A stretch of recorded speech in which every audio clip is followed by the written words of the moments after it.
नमस्कार। YouTube के इस चैनल पर आप सभी का स्वागत है। एक लंबी अवधि के बाद आज पुनः हम इस मंच पर मिले हैं। सर्वप्रथम तो दीपावली की आप सभी को बहुत बहुत बधाई और शुभकामनाएं। आज हम नीति शतकम के 77वें श्लोक से पुनः श्लोकों की व्याख्या प्रारंभ करेंगे। 76 श्लोक तक हम अध्ययन कर चुके हैं। पिछले वीडियो में धीर पुरुष की विशेषताओं का हमने चित्रण पढ़ा है और इस श्लोक में भी धीर व्यक्ति के ही स्वभाव का कवि ने चित्रण किया है। कदर्थितस्य अपि हि धैर्यवृत्तेः न शक्यते धैर्यगुणः प्रमाष्टुम् अधोमुखस्य अपि कृतस्य वह्नेः न अधः शिखा यान्ति कदाचित् एव। यहाँ अग्नि के दृष्टांत से कवि ने मानव समाज को यह समझाया है कि जो धीर पुरुष होते हैं वे कभी भी अपने धीरता रूपी गुण को, धैर्यशीलता रूपी स्वभाव को नहीं छोड़ते हैं, चाहे उन्हें कितना ही क्यों न प्रताड़ित किया जाए, परेशान किया जाए, सताया जाए। जैसे कि अग्नि को अधोमुख कर दिए जाने पर, नीचे की ओर कर दिए जाने पर भी वह कभी उसकी ज्वालाओं को नीचे की ओर नहीं फेंकती है, उसकी लो या लपटें सदैव ऊपर की ओर ही उठती है। कदर्थितस्य अपि, कदर्थित प्रताड़ित किए जाने पर भी, सताए जाने पर भी धैर्य प्रत्यय, धीरता का आचरण करने वाले धैर्यशाली पुरुष का ही निश्चय ही धैर्य गुण, धीरता का गुण प्रमाष्टुम न शक्यते, नहीं मिटाया जा सकता है, नष्ट नहीं किया जा सकता है। अधोमुखस्य अपि वह्ने कृतस्य, अधोमुखस्य नीचे की ओर, मुख कृतस्य किए हुए, अपि भी वह्ने वह्ने का, तो वह्ने अग्नि का, अधोमुखस्य कृतस्य अपि नीचे की ओर मुख किए जाने पर भी, शिखा, शिखा अर्थात ज्वालाएं, उसकी ज्वालाएं कदाचित एव कभी भी अधः न यान्ति, नीचे की ओर नहीं जाती है। यहाँ अग्नि के दृष्टांत से कवि ने स्पष्ट किया है कि जैसे अग्नि का मुख नीचे की ओर कर दिया जाए तो भी उसकी लपटें जो है वो सदैव ऊपर की ओर ही उठती है। कभी भी जो लपटों का जो अधोपतन कभी नहीं होता है वह ऊर्ध्वगामिनी ही होती है। ऐसे ही धैर्यशाली पुरुष जो है उसे कितना ही सताया जाए, परेशान किया जाए, कितना ही बाधाएं उसमें डाली जाए, उसके कार्य सिद्धि में रुकावटें डाली जाए, फिर भी धैर्य पुरुष कभी भी अपनी धीरता को, धैर्यशीलता को नहीं छोड़ते हैं। तो यहाँ पूर्वार्ध और उत्तरार्ध में बिंब प्रतिबिंब भाव है, इसलिए यहाँ दृष्टांत अलंकार है, उपजाति छंद है। इसमें 78वां जो श्लोक है, नीति शतकम की जो प्रामाणिक पुस्तकें मानी गई हैं उनमें यह श्लोक नहीं है। अब आगे आप 79वां श्लोक देखिए।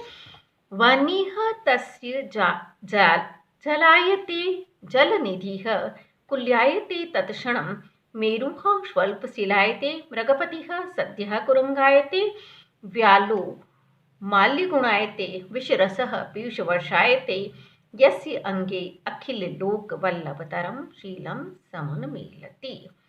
यहाँ सदाचारी व्यक्ति की प्रशंसा कवि ने की है। यस्य अंगे, जिस पुरुष के अंगे, शरीर में, अखिल लोक वल्लभतरम, समस्त लोक का, समस्त संसार का, संपूर्ण जगत का, वल्लभतरम, तर प्रत्यय है, वल्लभतर अर्थात प्रिय, अत्यधिक प्रिय, शीलम समुन्मीलति, शीलम सदाचार, समुन्मीलति उद्घाटित होता है, प्रकट होता है, अर्थात जो व्यक्ति सदाचारी होता है। तस्य वह्निः जलायते, तस्य उसके लिए, वह्नि अग्नि, जलायते जल बन जाती है। आग जो है जल के समान हो जाता है, आग हो जाती है। आग तो उसका जो स्वभाव है वह उष्णता है, लेकिन आग भी जल के समान शीतलता प्रदान करने वाली हो जाती है। जलनिधिः तत्क्षणं कुल्यायते, जलनिधि सागर, तत्क्षण उसी क्षण कुल्यायते नदी या नहर बन जाता है। मेरुः स्वल्पशिलायते, सुमेरु पर्वत जो विशालकाय पर्वत है, स्वल्पशिलायते छोटी शिला बन जाता है। चढ़ने के लिए आसान हो जाता है, और ऐसे जो सागर है वो छोटी नदी या नहर बन जाती है तो तैरने के लिए आसान हो जाती है, पार करने के लिए आसान हो जाती है। ऐसे ही अग्नि शीतल जल बन जाती है। और इसी प्रकार मृगपतिः सद्यः कुरंगायते, मृगपति मृगाणां पतिः इति मृगपतिः। सिंह सद्य तुरंत ही, शीघ्र ही कुरंगायते हरिण के समान बन जाता है। हरिण से किसी को भी भय नहीं लगता है ना। तो और मृगपति जो सिंह है वो सभी प्राणियों में भय उत्पन्न करने वाला है, सभी का प्राण विनाशक है, लेकिन वह सिंह भी सभी प्राणियों के लिए निर्भीक बन जाता है, भय का है तो नहीं रहता है, सरल बन जाता है। व्यालो माल्य गुणायते, व्याल अर्थात सर्प, सर्प माल्य गुणायते, माला का गुण अर्थात धागा बन जाता है, माला के धागे की तरह हो जाता है। जैसे माला के धागे से किसी को कोई तकलीफ या कष्ट नहीं होता, ना डर लगता है ना भय होता है, ऐसे ही सर्प भी माला के धागे की तरह ही हो जाता है। वह किसी को भयभीत करने वाला या किसी का प्राणनाशक नहीं होता। विषरसः पीयूष वर्षायते, विषरस विष का रस अर्थात जहर, पीयूष वर्षायते अमृत धारा के समान हो जाता है। तात्पर्य है कि जो सदाचारी पुरुष है उनके लिए सर्प भी उनको प्राण विनाशक, प्राण विघातक या भयावह नहीं लगता है, क्योंकि उनकी दृष्टि में तो सभी समान है। वो निर्भीक होते हैं, आत्मबल से युक्त होते हैं, और विष रस जो है जहर भी अमृत के समान उनके लिए हो जाता है, जिसके शरीर में शील या सदाचार सदैव उन्मिलित होता है, प्रकट होता है। तात्पर्य यह है कि शील संपन्न सदाचारी पुरुष के लिए विपरीत परिस्थितियाँ, ये तो उदाहरण मात्र है, इसका मूल जो भाव है वह यह है कि सदाचारी, शिष्टाचारी या सज्जन पुरुष के लिए विपरीत परिस्थितियां भी सदैव उसके अनुकूल बन जाया करती है। सभी स्वतः ही इसके अनुकूल हो जाते हैं, उसे अपनी ओर से कोई प्रयास नहीं करना पड़ता कि वो विपरीत परिस्थितियों को भी अपने अनुकूल बनाए। सारी परिस्थितियां, सारी अवस्थाएं स्वाभाविक रूप से उसी के अनुरूप हो जाती है, और वो आसानी से, सरलता से लोगों का उपकार करता हुआ, परोपकार करता हुआ अपना जीवन यापन करता है। अब अगला श्लोक देखिए। छिन्नोऽपि रोहति तरुः, क्षीणोऽपि उपजीते पुनश्चंद्रः, इति विमृशन्तः सन्तः सन्त्यप्यन्ते न दुःखेषु। यहाँ भी सज्जनों के आचरण की महिमा बताई है कि छिन्नोऽपि तरुः रोहति, छिन्न अर्थात काटा हुआ, अपि यानी भी, तरुः रोहति वृक्ष पुनः उग जाता है। क्षीणो अपि उपजेते पुनश्चंद्र, क्षीणो अपि क्षीण हुआ भी चंद्र, चंद्रमा पुनः उपजेते, पुनः वृद्धि को प्राप्त होता है। इति विमृशंत, इस प्रकार विचार विमर्श करते हुए, संतः सत्पुरुष दुखेषु न संतप्यन्ते, दुखों में भी दुखी नहीं होते हैं। दुख अर्थात आपदाओं में, संकटों में, विपत्तियों में भी संत्यप्यन्ते न, दुखी नहीं होते हैं। जो सत्पुरुष है वो प्रकृति की वस्तुओं जैसे पेड़, चंद्रमा आदि की अवस्था को देखकर स्वयं के मन को समझाने में समर्थ है कि जैसे वृक्ष को काटा जाए तो वह पुनः उग जाएगा, पुनः फल फूल संपन्न हो जाएगा। चंद्रमा जब क्षीण होता है और अमावस्या तक पूरा उसकी कलाएं जो होती है, उसका प्रकाश है वो समाप्त होता जाता है, लेकिन पुनः शुक्ल पक्ष प्रारंभ होते ही उसकी कलाएं बढ़ती रहती है, और पूर्णिमा तक आते आते वो वास्तविक और अत्यधिक सौंदर्य से युक्त स्वरूप वाला आनंदमय, आह्लादमय बन जाता है। तो ऐसे ही ये संसार सुख और दुखों का सागर है, सुख और दुख इसमें आते रहते हैं।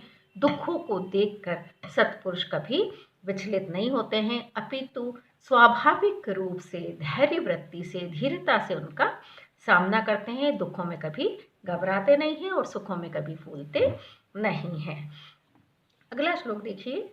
ऐश्वर्यस्य विभूषणं सुजनता, शौर्यस्य वाक् संयमः, ज्ञानस्य उपशमः, श्रुतस्य विनयो, वित्तस्य पात्रे व्ययः, अक्रोधः तपसः, क्षमा प्रभवितुः, धर्मस्य निर्व्याजता, सर्वेषाम् अपि सर्वकारणम् इदं शीलं परम भूषणम्।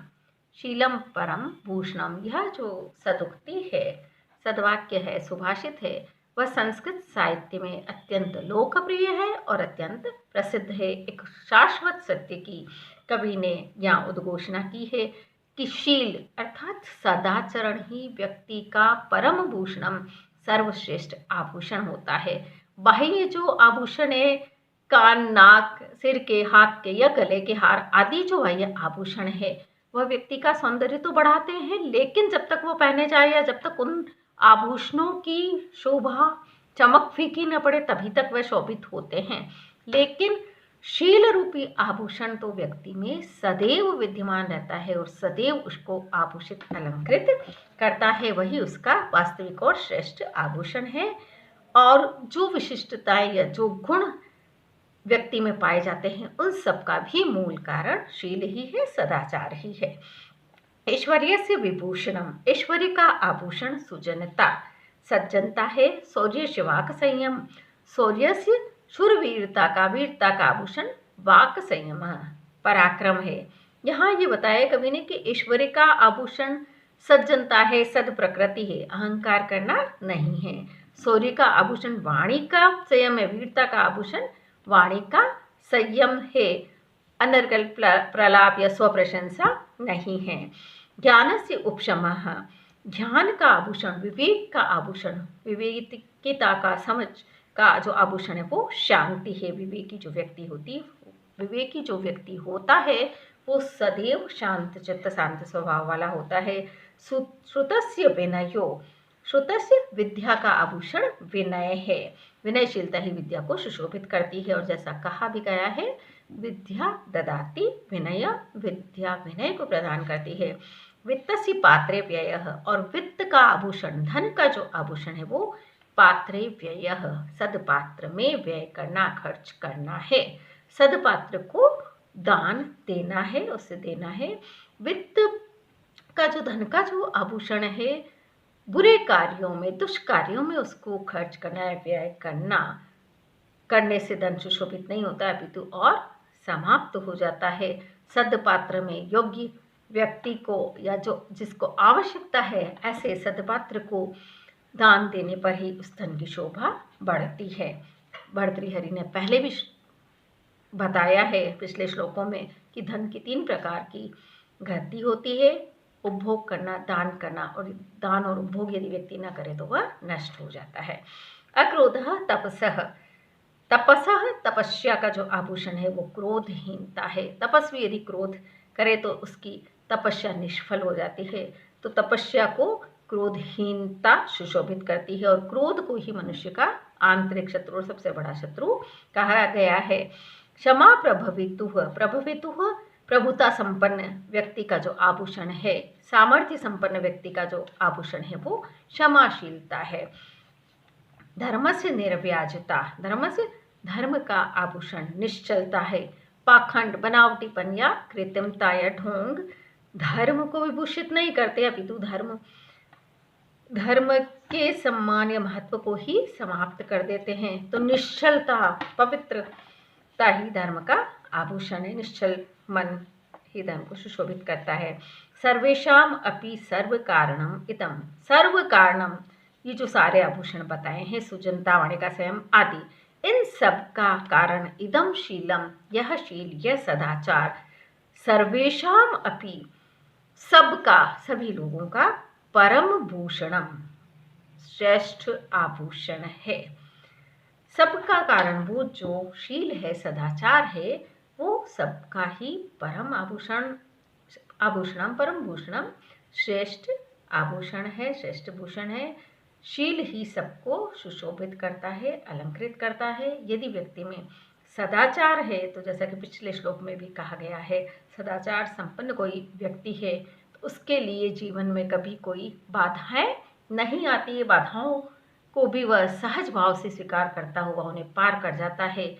बाधाएं भी उसके लिए सहजता और सुगमता से हल हो जाती हैं और व्यक्ति का जीवन सरल और निष्कंटक हो जाता है। तो इस प्रकार से यहाँ शील को या सदाचार को ही व्यक्ति का उत्कृष्ट गुण और स्वभाव बताया है। यहाँ शील की ही विभिन्न विशेषताओं का एक साथ चित्रण किया है कवि ने, इसलिए यहाँ समुच्चय अलंकार है। इस प्रकार से हमने क्रियाशील श्लोक तक नीति शतकम के श्लोकों के भाव को समझा है, इनका अध्ययन किया है। और इस श्लोक में शार्दूल विक्रीडित छंद है। अब देव प्रशंसा को हम अगले व्याख्यान से प्रारंभ करेंगे। आज बस इतना ही। बहुत बहुत धन्यवाद।